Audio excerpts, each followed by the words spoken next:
Hi and welcome to the lowest budget movie you've ever seen. This is the milk bottle top explanation and how I use it in teaching reading.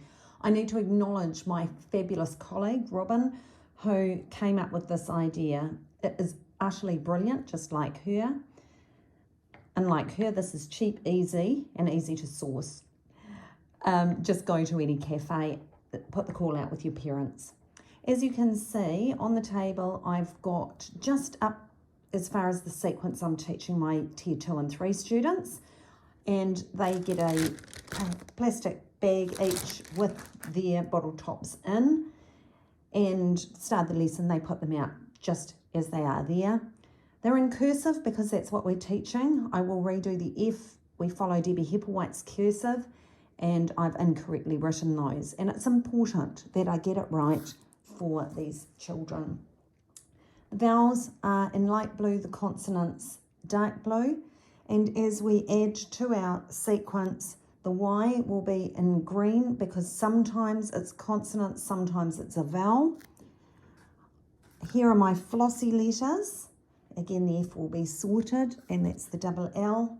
We haven't met Z, so I haven't got the double Z in yet. Those are coming up.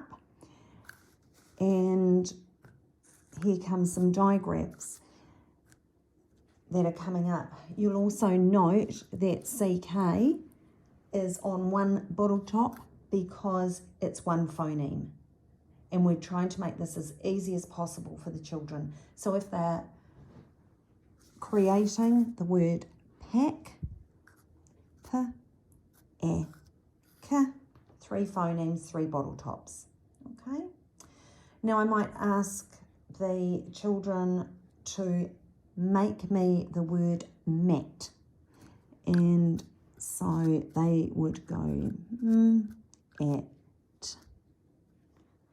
I might ask them to change that to rat.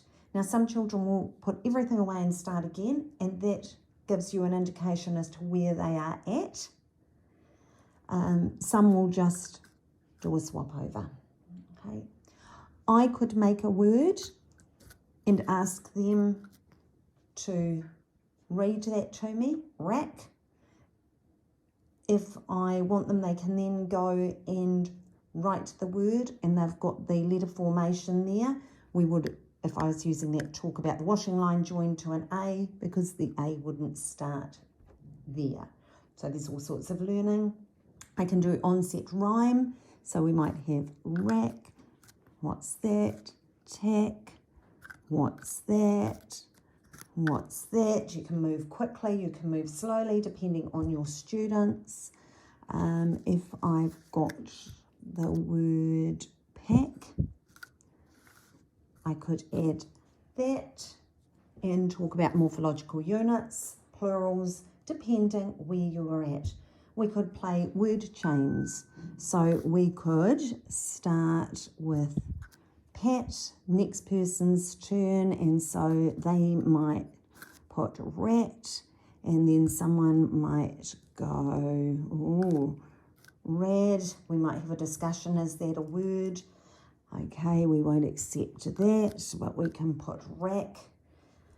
You can do it with 3 phonemes, you can do it with 4, all sorts of things. Please be really, really careful. We want to make sure that even though we've got the letters, they must represent the phonemes we've taught.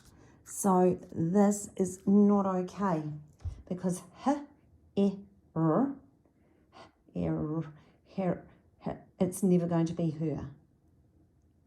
Okay, so you've got to be so careful. There's another one that we would be really, really careful with. T, e, e, m. Oops, throwing things around here.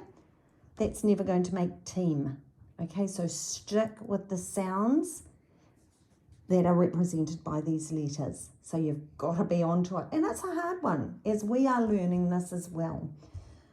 Okay, so hopefully that's been helpful and it's given you another lot of activities that you can do to support your science of reading journey. Thank you.